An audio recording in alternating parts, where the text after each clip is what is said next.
offers. Are you serious, my brother? May buy one get one at pwede pang mag 0% installment gamit ang major credit cards. Hindi makakapunta ng Baguio? Par, nasa na yung kasama nyo, par? Huwag mag-alala. May personal shoppers kami na handang tumulong sa inyo. Tumawag lang sa 0953-099-5343 para makapag-browse, makapagtanong at makapamili kahit nasa bahay lang kayo.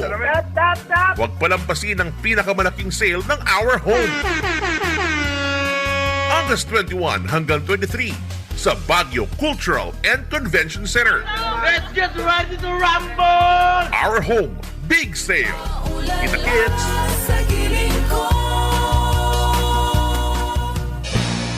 Aksyon! Radyo! Balita! Kalipunan ng mga maiinit, naglalagablab at umuusok na mga balitang lokal, nasyonal, international, weather, showbiz, sports, human interest at iba pa na nakalap sa bulwagang pambalitaan ng DWCM. Aksyon Radyo Pangasinan. Aksyon Radyo Balita. At ngayon, narito ang inyong tagapagbalita.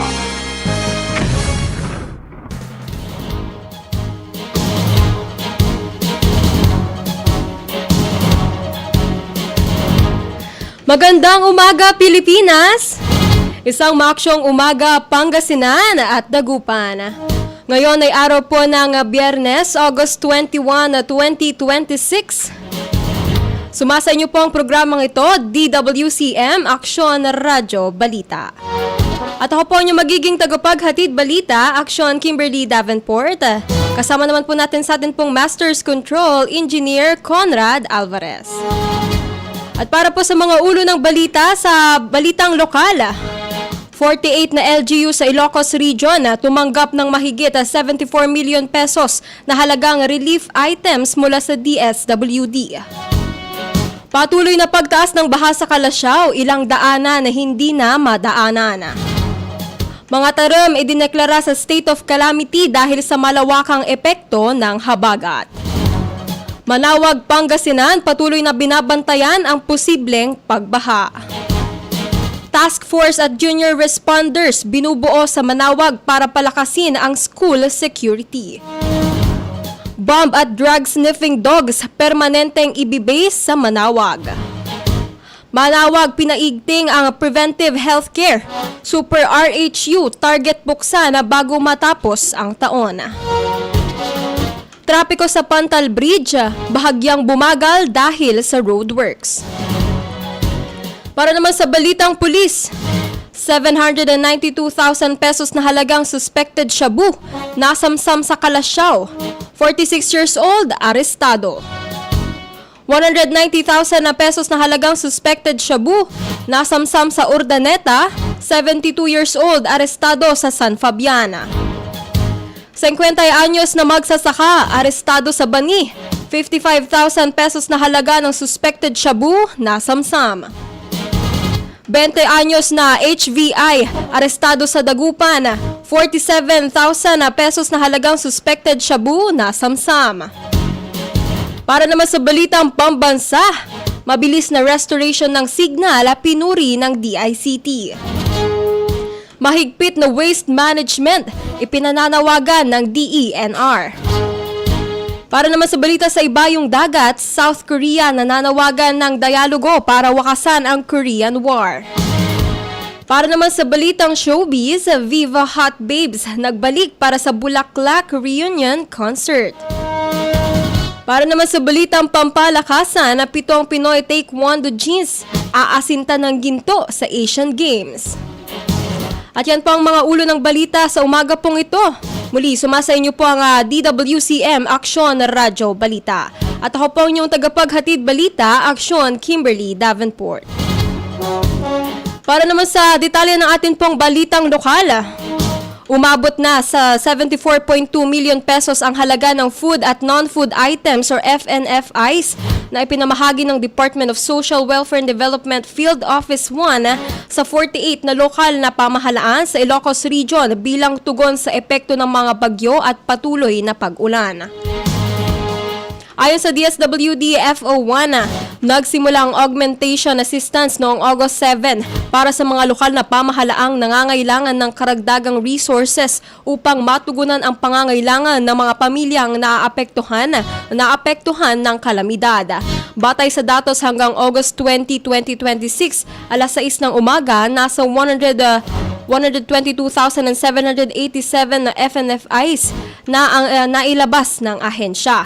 Kabilang dito ang 115,940 na family food packs or FFPs, 5,506 na ready-to-eat food at 1,341 na non-food items. Pinakamalaki ang bilang ng mga relief items na na-release sa Pangasinan na umabot sa 88,782 na FNFIs. Sinundan ito ng La Union na may 23,413 na FNFIs at Ilocos Sur na may 10,632. Ang mga ipinamahaging tulong ay nakabatay sa pangangailangang isinusumite ng mga lokal na pamahalaan sa kanilang Disaster Response Operations Monitoring and Information Center reports. LGU pa rin ang unang tumutugon. Binigyang diin ng DSWT na pangunahing responsibilidad ng mga lokal na pamahalaan ang agarang pagtugon sa pangangailangan ng kanilang mga nasasakupan kapag may kalamidad. Samantala, nagsisilbi namang augmentation support ang DSWD upang madagdagan ng resources ng mga LGU kapag lumampas sa kanilang kapasidad ang pangangailangan ng mga apektadong pamilya.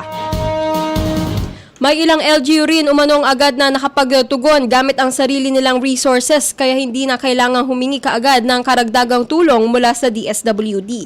Ayon sa ahensya, mahalaga ang koordinasyon ng national at local governments upang mas mapabilis ang relief operations at mas maraming pamilyang nangangailangan ang mabot. Bilang Vice Chair ng Response Cluster ng Regional Disaster Risk Reduction and Management Council 1 at Lead Agency ng Food and Non-Food Items Cluster, patuloy na pinangungunahan ng DSWD FO1 ang paghahatid ng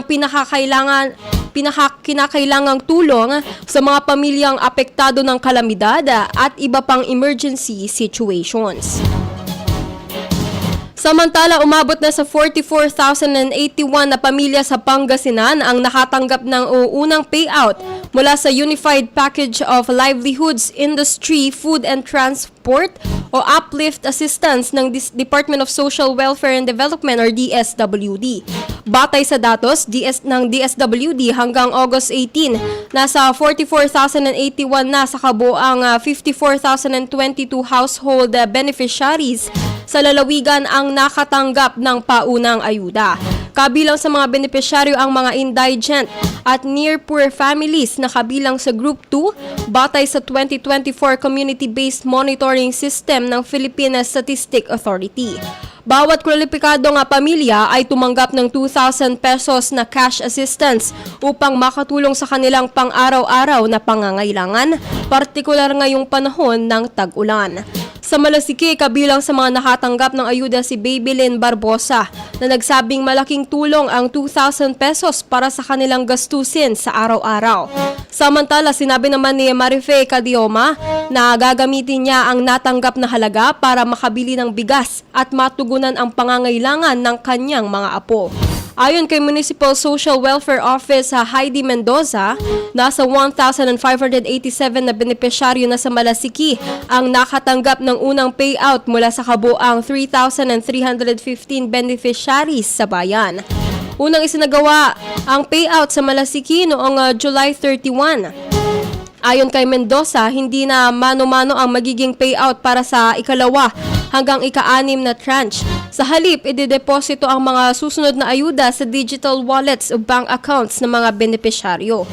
Pinalawalag naman ni DSWD Ilocos Region Director Marie Angela Gopalan na kabilang sa target beneficiaries ang mga pamilyang nasa poverty line at mga near-poor household o yaong hanggang 25% ang pagitan mula sa poverty threshold batay sa 2024 Community-Based Monitoring System.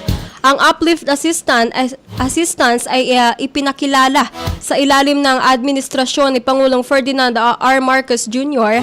bilang bahagi ng cash relief assistance ng DSWD upang matulungan ang mga pamilyang higit na nangangailangan, lalo na sa gitna ng mga hamon sa gastusin at enerhiya.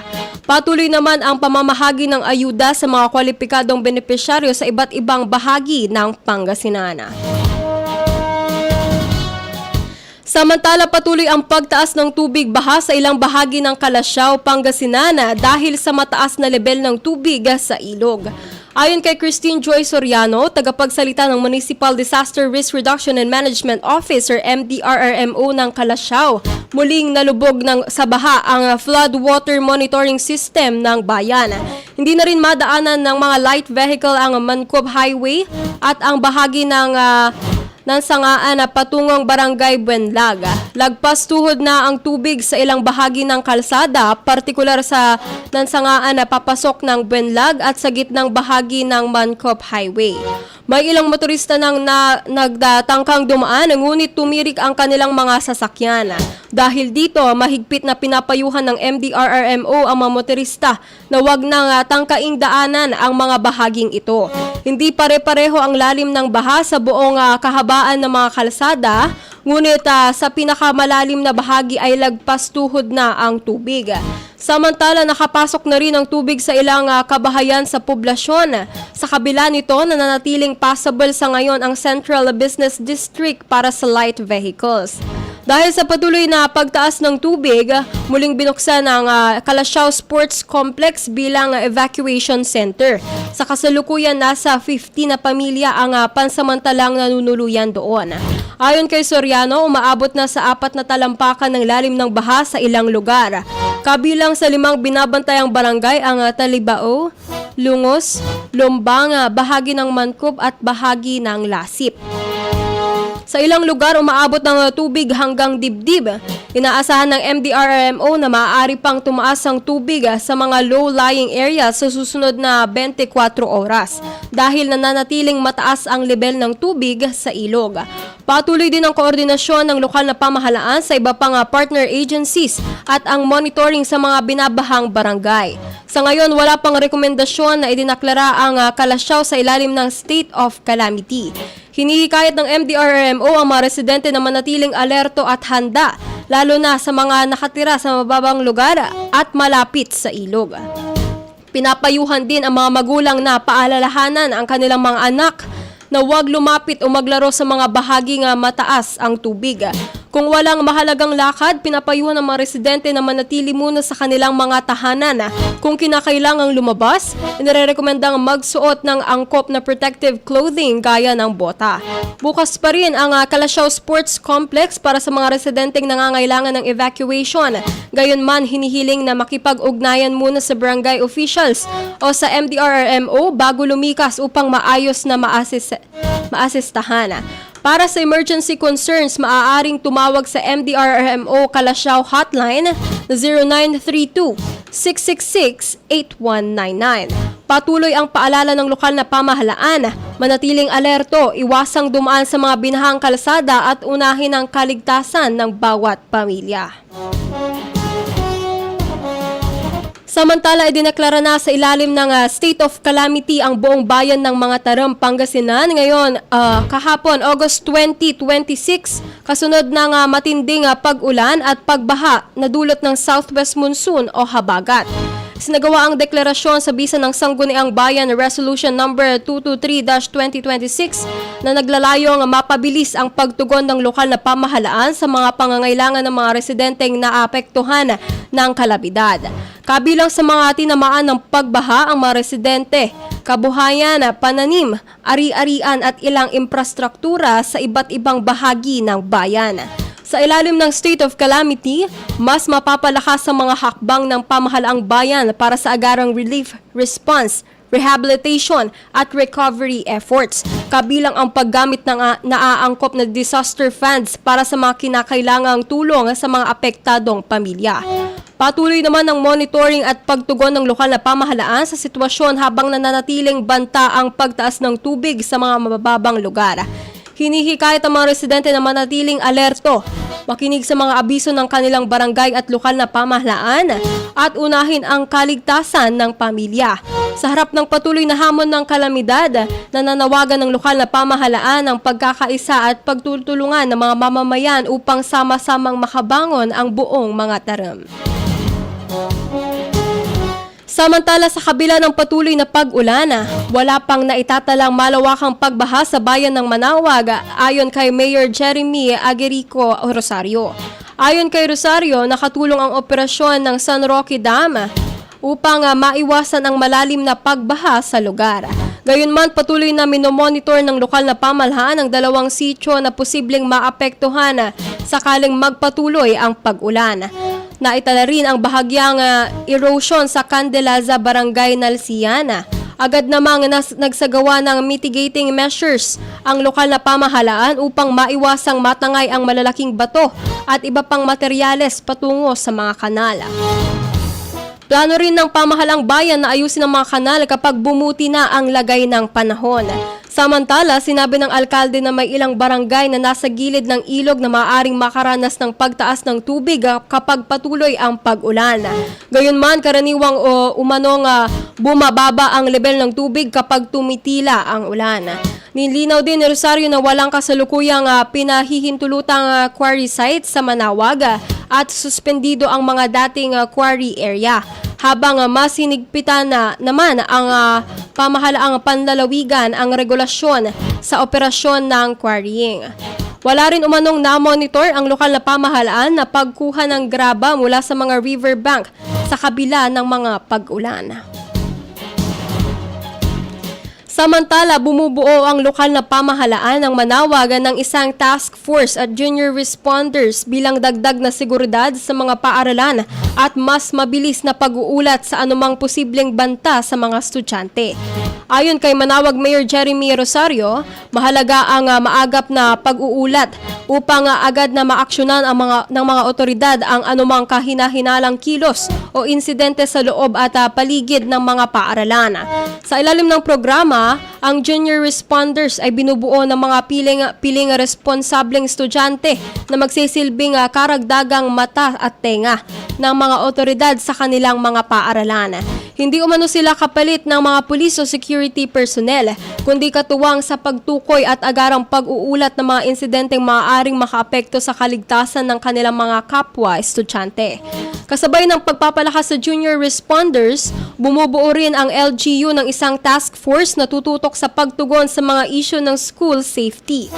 Ayon kay Rosario, ang task force ang magsisilbing pangunahing grupo na maaaring tumawag at makipag-ugnayan sa mga kinakailangang ahensya sakaling magkaroon ng insidente o emergency sa mga paaralan. Kabilang sa mga inaasahang katuwang nito ang mga school officials, PTA, law enforcement agencies at iba pang local government offices. May suporta rin umano ang mga PTA sa programa mula sa federation hanggang sa mga local na organisasyon sa bawat paaralan. Ayon sa alkalde, sinimulan na ang pagbuo ng junior responders at mayroon ng paunang pondo mula sa Municipal Disaster Risk Reduction and Management Office or MDRRMO. Patuloy naman umanong naghahanap ang LGU ng karagdagang pondo upang mapalawak at mapalakas ang programa.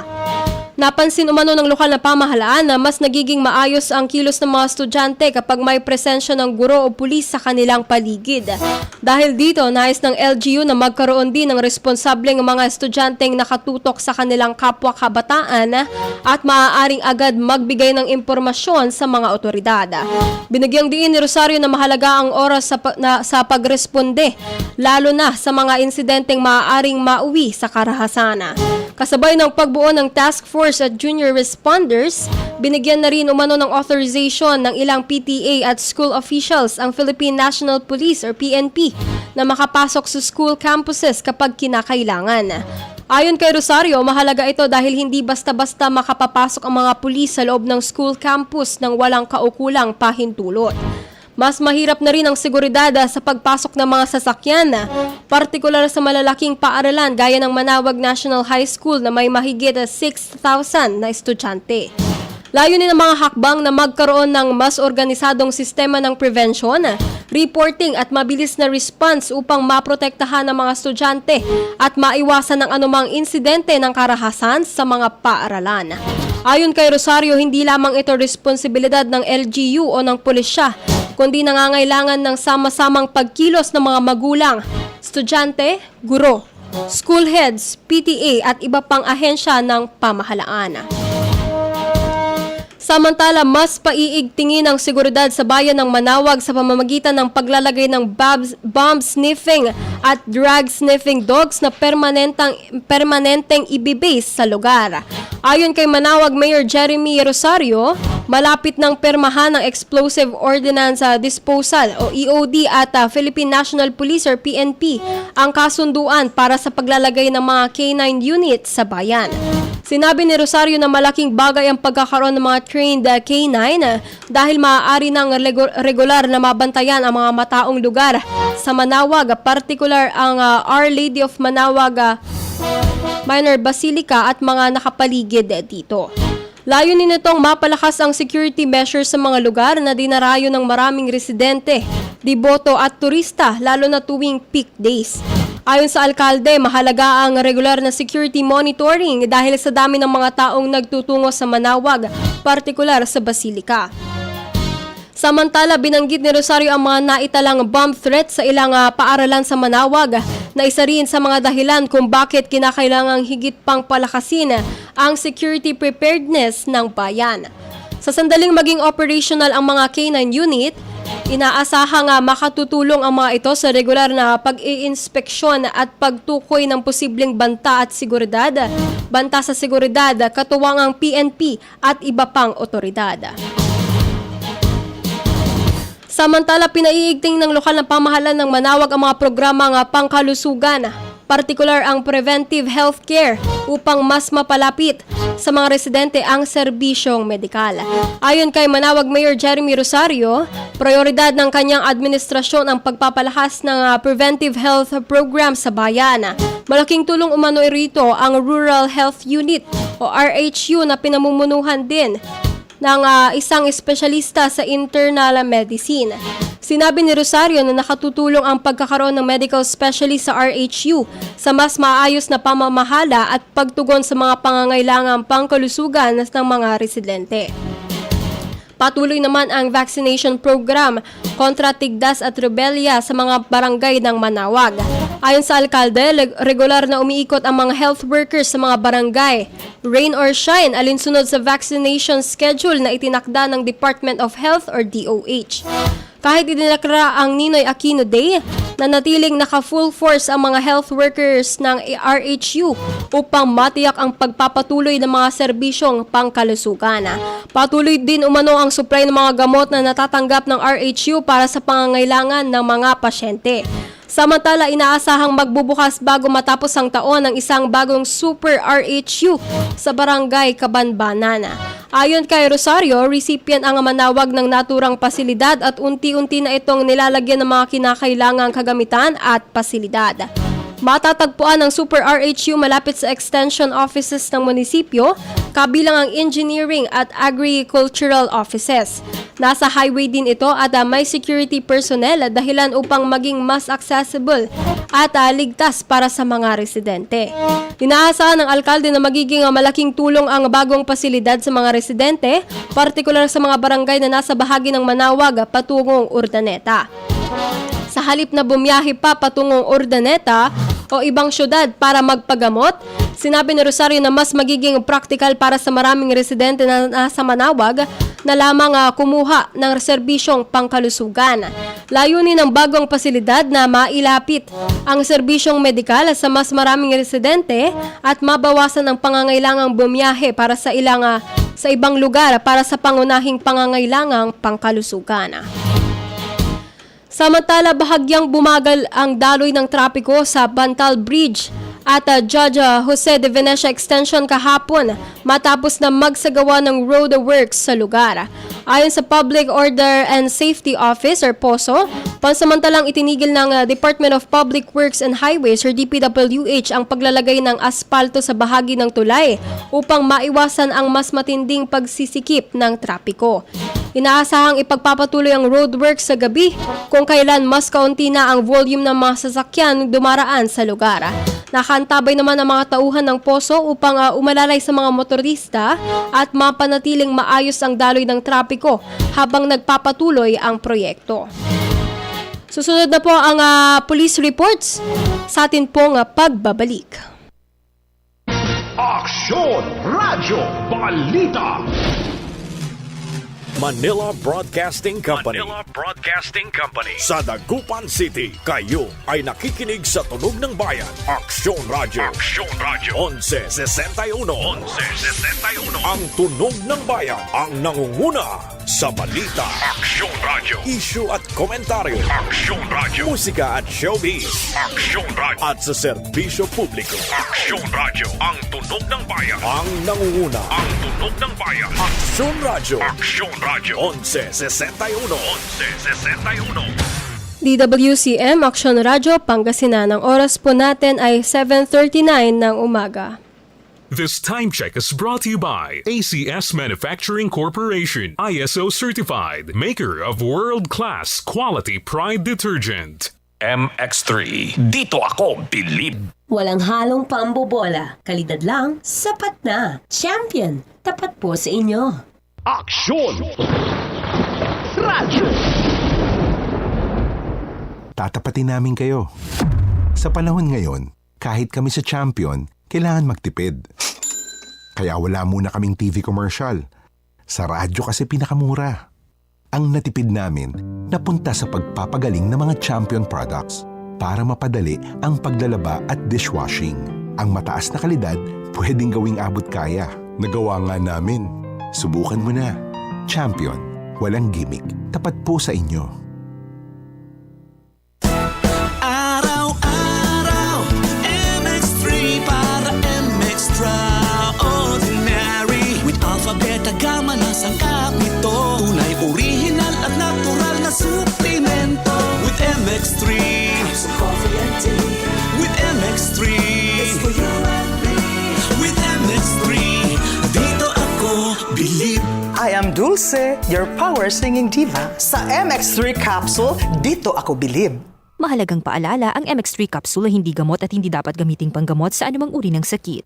Ang kinis na niya. In fairness, nag-glow up. May budget. So solid! White Rose Papaya, wow! White Roses! White Rose Papaya, wow! White Roses! White Rose Papaya! May glow up with White Rose Papaya! Sulit ang glow up sa White Rose Papaya. May papaya, niacinamide para sa puti power ×2, plus shea butter and tea tree oil. Glow up by the power of two! White Rose Papaya. Kuti sulit ang glow up. Regular use helps. Results may vary. White Rose Papaya. Manufactured by ACS ISO certified world-class quality. ACS! Para di madaling masira ang ngipin ng pamilya, ngayon pa lang, Unique toothpaste for brushing every after kumain. dahil ang unique toothpaste, may Max Protect formula. Ngipin ay Max Alaga, Max Protektado pa. Helps stop cavities even before they start, while keeping breath fresh with regular use. Unique toothpaste for brushing para siguraduhin ngipin ay Max Alaga, Max Protektado pa. Unique Max Alaga, Max Protektado with unique toothpaste maximum fluoride protection. Manufactured by ACS Manufacturing. ISO certified world-class quality. ACS. Nanlapo ang #1 smart dishwashing paste. Ang galing-galing mo! Smart dishwashing paste ko! Pritong ulam na masebo, plato at kaldero. Tanggaling for everyday. Untan no say dishwashing paste at smart. Walay double tanggaling formula. Tanggal galing susebo tan bakterya. Bahid para walang bahid, linis fantastic sa metal at plastic. #1 ko to! Tanggaling-galing mo! Smart dishwashing paste. Heavy duty linis sukada pahid. Smart dishwashing paste. Manufactured by ACS Manufacturing Corporation. ISO certified world-class quality. ACS. Hello, I'm Cheryl Cosim, news anchor and TV host. I stay true to my principles and stand for the truth. Kaya sa MX3 capsule, dito ako bilib. Goodbye to me, Masya. Hello, bright bar blue. Isang Bar Blue with powerful stain-away enzymes. Malupit magtanggal ng dumit mancha pero di masakit sa kamay. Goodbye, dumit mancha. Hello, Pride Bar Blue. Isang labalang yan. As tested ang cotton and polycotton. Sa mancha, malupit. Sa kamay mo, mabait. Pride Bar Blue. Manufactured by ACS Manufacturing Corporation. ISO certified. World-class quality. ACS. Aksyon Radio. Police Report. Para naman sa ating police reports, tinatayang 792,676 pesos na halaga ng hinihinalang shabu ang nasamsam ng mga otoridad sa isang buy-bust operation sa Calasiao, Pangasinan na nagresulta sa pagkakaaresto sa isang 46 years old na lalaki noong gabi ng August 19. Ayon sa Calasiao Municipal Police Station, umabot sa 116.57 grams ang nakumpiskang hinihinalang shabu na nakasilid sa 8 heat-sealed transparent plastic sachet. Sinagawa ang operasyon mula alas 9:21 ng gabi hanggang alas 11:40 ng gabi sa koordinasyon ng Philippine Drug Enforcement Agency Regional Office 1 o PDEA RO1 at batay sa target intelligence laban sa sospek. Residente sa bayan ng Mangaldan ang naarestong sospek, may asawa at walang trabaho. Bukod sa malaking volume ng hinihinalang ilegal na droga, na-recover din sa operasyon ng isang genuine na 500 pesos buy-bust money at boodle money na na-recover ng mga pulis. Kasama rin sa mga nakumpiska ang isang puting pouch, isang kulay abong motorsiklo at helmet. Nasa kustodiya na ng Calasiao Municipal Police Station ng sospek habang isinasailalim sa kaukulang proseso ang mga nakumpiskang ebidensya at inihahanda ang mga kinakailangang dokumento para sa pagsasampa ng kaukulang kaso. Samantala, naaresto ang isang lalaki matapos makumpiskahan ng 28 grams ng hinihinalang shabu na nagkakahalaga ng 190,400 pesos sa pagpapatupad ng search warrant sa Urdaneta City noong August 19. Isinagawa ang operasyon mula alas 7:55 ng umaga hanggang alas 11:26 ng umaga ng RPDEU 1 bilang lead unit, katuwang ang RID, RIU1, PRO1, PDEA Pangasinan, PIU Pangasinan PPO, PDEU Pangasinan PPO at Urdaneta City Police Office. At pinatupad ang search warrant number U-2026-26 laban sa sospek, isang lalaking may asawa at residente ng Urdaneta City. Na-recover ang 28 grams ng hinihinalang shabu na nakalagay sa isang knot-tied transparent plastic kasama ang isang maliit na itim na eco bag na nagsilbing lalagyan. Isinagawa ang inventory at marking ng mga ebidensya sa lugar at presensya ng sospek at mga mandatory witness alinsunod sa batas. Samantala, arestado ang isang 50 anyos na magsasaka matapos makumpiskahan ng 8.11 gramo ng hinihinalang shabu na tinatayang nagkakahalaga ng 55,148 pesos sa pagpapatupad ng search warrant sa Bani. Isinagawa ng Bani Municipal Police Station ang operasyon mula alas 6:40 hanggang alas 7:50 ng umaga sa koordinasyon ng Philippine Drug Enforcement Agency o PDEA. Ang sospek ay may asawa at residente ng Bani. Na-recover sa operasyon ng 8 heat-sealed transparent plastic sachet na naglalaman ng hinihinalang shabu, pati isang kulay abong card holder. Nasa kustodiya na ng Bani Municipal Police Station ng suspect habang isinasagawa ang kaukulang proseso para sa kasong paglabag sa Republic Act 9165 o Comprehensive Dangerous Drugs Act of 2002. Samantala, arestado ang isang 28 years old na itinuturing na high-value individual or HVI matapos makumpiskahan ng 7 grams na hinihinalang shabu sa isang buy-bust operation sa Dagupan City. Sinagawa ang operasyon mula 1:00 hanggang 1:26 ng madaling araw ng Station 2 ng Dagupan City Police Office or DCPO bilang lead unit, katuwang ang City Police Drug Enforcement Unit, Criminal Investigation Unit at PDEA Regional Office 1. Batay sa ulat, isinagawa ang operasyon sa koordinasyon ng PDEA RO1. Na-recover ang dalawang heat-sealed transparent plastic sachets na naglalaman ng hinihinalang shabu na tinatayang nagkakahalaga ng 47,600 pesos. Nakuha rin ang isang tunay na 500 pesos na marked money, 15 na peraso ng 1,000 na budol money at isang cigarette case. Ang suspect ay walang trabaho, binata at residente ng Dagupan City. Isinagawa ang inventory at markings ng mga ebidensya sa lugar na at presensya ng suspect at mga mandatory witness alinsunod sa itinakda ng batas. Nasa kustodiya na ng mga otoridad ang suspect para sa kaukulang proseso kaugnay ng paglabag sa Republic Act 9165 o Comprehensive Dangerous Drugs Act of 2002. Samantala, arestado ang isang 46 years old na lalaki matapos makumpiskahan ng 5.6 na grams ng hinihinalang shabu sa pagpapatupad ng search warrant sa Bulinaw, Pangasinan. Na-recover ang isang heat-sealed transparent plastic sachet na naglalaman ng 5.6 grams ng hinihinalang shabu na may tinatayang standard drug price na 38,080 pesos. Nakuha rin ang isang maliit na kahon na may marking na MANA-DI, dalawang assorted lighter, 3 glass tube at isang rolyong aluminum foil. Nasa kustodiya na ng Bulinaw Municipal Police Station ang suspect para sa kaukulang proseso at pagsasampa ng kaso. Samantala, arestado ang isang 33 years old na construction worker matapos makumpiskahan ng 2.5 grams ng hininalang shabu sa isang buy-bust operation sa Dagupan City noong gabi ng August 18. Na-recover mula sa suspect ang isang heat-sealed transparent plastic sachet na naglalaman ng 2.5 grams ng hininalang shabu na tinatayang nagkakahalaga ng 17,000 pesos.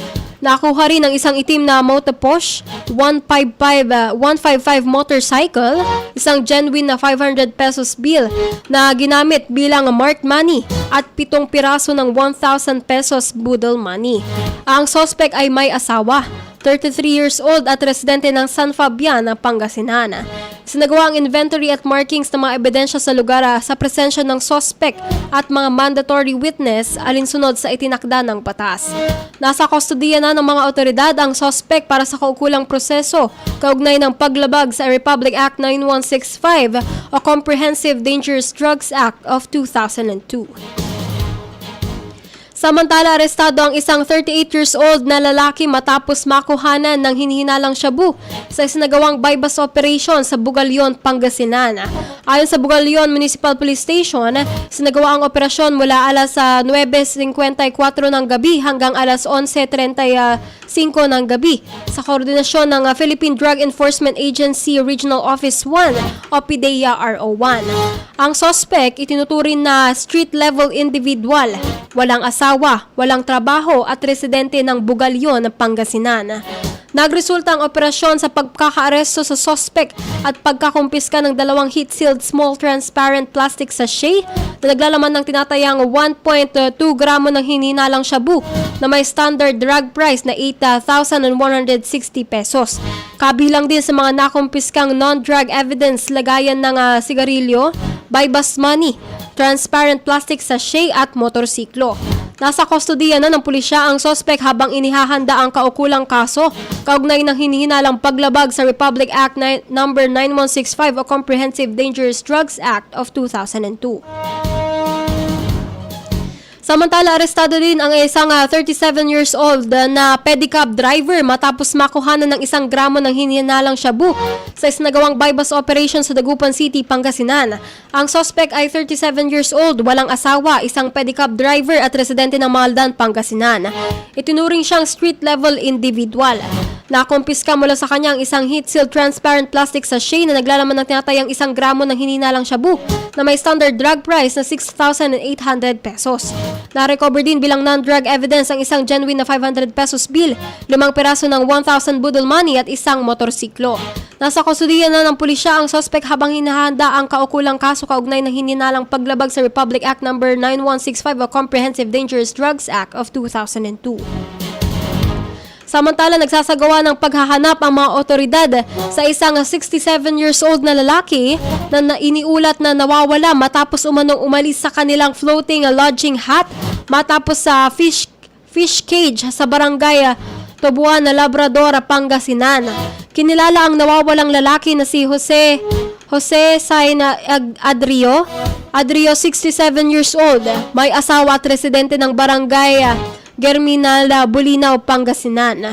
Batay sa ulat sa Labrador Municipal Police Station, huling nakita si Adrio bago siya umalis sa floating lodging hut na ginagamit ng mga caretaker ng MR DC Aqua Farm, Mr. DC Aqua Farm.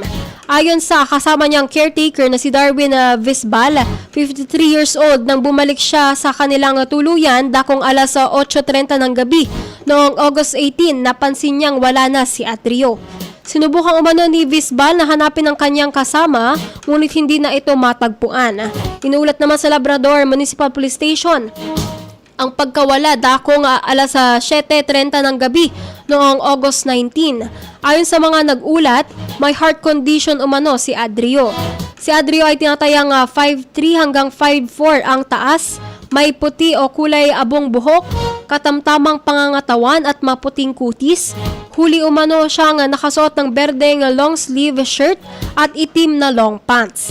Nakikipag-ugnayan na ang Labrador Municipal Police Station sa Maritime Police Precinct, SWAL Base at Philippine Coast Guard Labrador Base para sa search and rescue operation.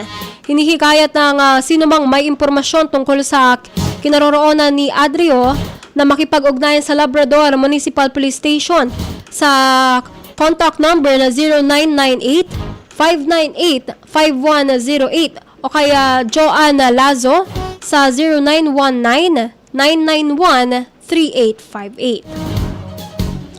Para man sa ating balitang pambansa, pinuri ng Department of Information and Communications Technology o DICT ang mga telecommunications company sa kanilang mabilis na pagpapanumbalik ng mga communication services sa mga lugar na naapektuhan ng malalakas na ulan dulot ng habagat.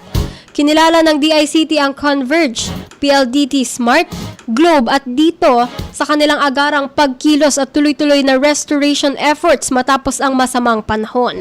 Ayon sa ahensya, mahalaga ang mabilis na pagbabalik ng signal upang matiyak ang tuloy-tuloy na komunikasyon ng mga mamamayan, lalo na sa panahon ng kalamidad.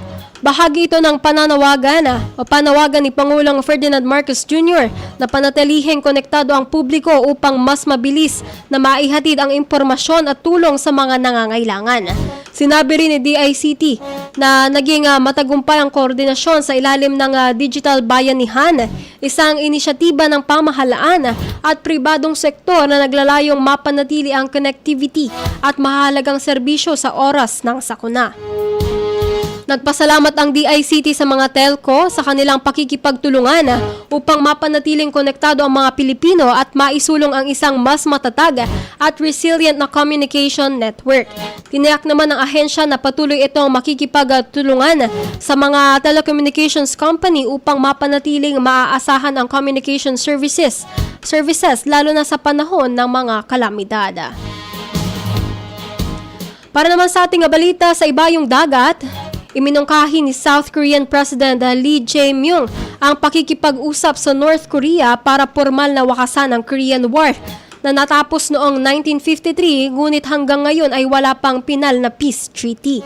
Sa kanyang talumpati sa paggunita sa anibersaryo ng paglaya ng Korea mula sa Japan, hinimok ni Lee ang North Korea na talakayin ang pagtatapos ng digmaan bilang mga direktang sangkot na partido. Ayon kay Lee, maaari ring pag-usapan sa pamagitan ng dialogo ang mga hakbang upang mapigilan ang patuloy na pagpapalawak ng nuclear capabilities ng Pyongyang. Nanatiling teknikal na nasa estado ng digmaan ng dalawang Korea dahil armistice agreement lamang ang nagwakas sa aktwal na labanan noong 1953 at hindi isang formal na peace treaty. Samantala, patuloy na lumalalim ang ugnayan ng North Korea at Russia. Iginiit naman ng Pyongyang na isa itong irreversible nuclear state. Paulit-ulit ding tinanggihan ng North Korea ang mga alok ni Lee na makipag-usap ng walang paunang kondisyon. Sa halip, pinalakas nito ang military ties sa Moscow, kabilang ang umano'y pagpapadala ng mga tropa at bala para sa mga gera ng Russia sa Ukraine kapalit ng financial, food, energy at military technology support.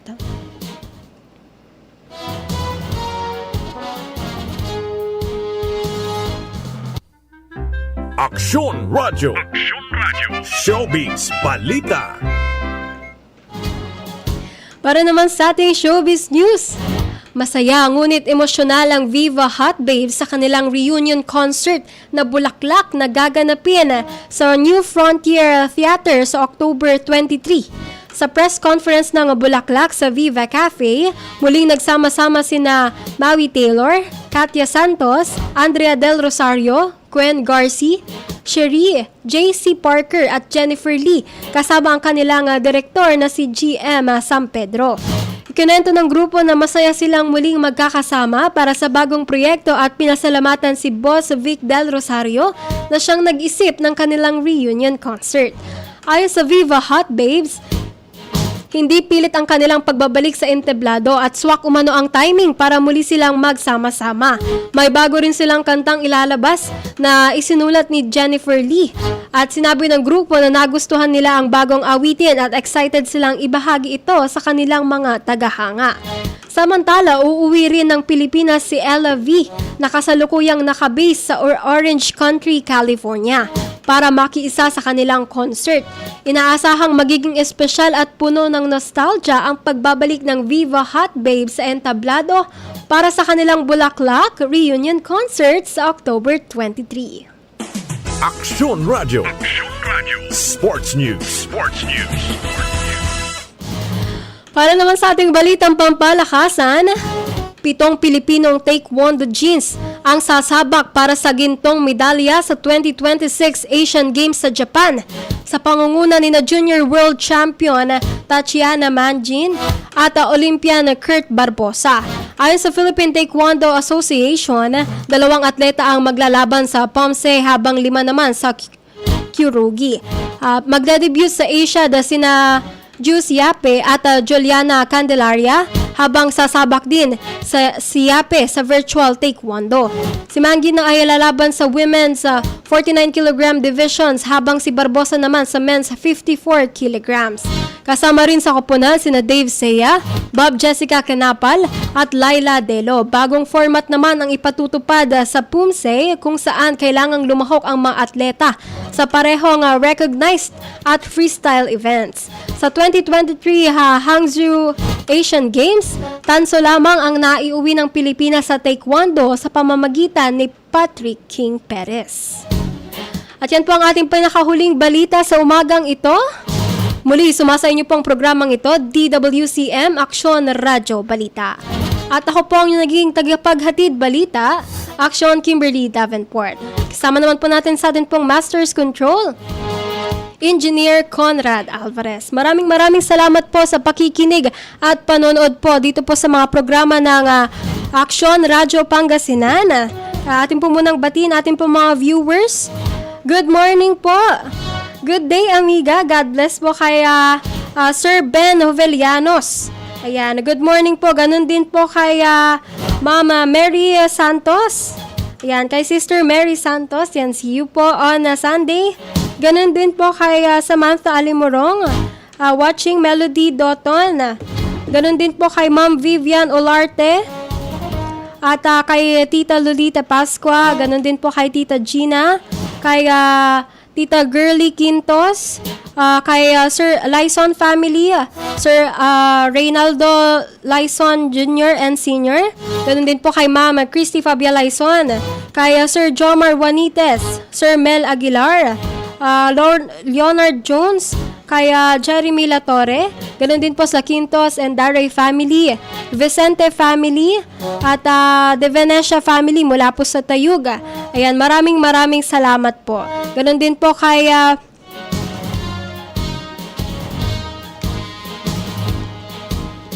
ayan, maraming salamat po muli sa pagtutok at makikinig po dito po sa mga programa po ng Aksyon Radyo Pangasinan. Susunod na po ang MIB, mga isyu ng bayan. Dito lang po yan sa DWCM Aksyon Radyo Pangasinan. Sa ngalan po yan namin pong Station Manager Aksyon Violi Valdez Ferrer. Susunod na po ang MIB, mga isyu ng bayan. Dito lang po yan sa DWCM Aksyon Radyo Pangasinan. Una sa aksyon, una sa balita, sama-sama tayo, Pilipino. Inyong napakinggan ang palatuntunang Aksyon Radyo Balita. Susunod sa ilang saglit ang mga issue.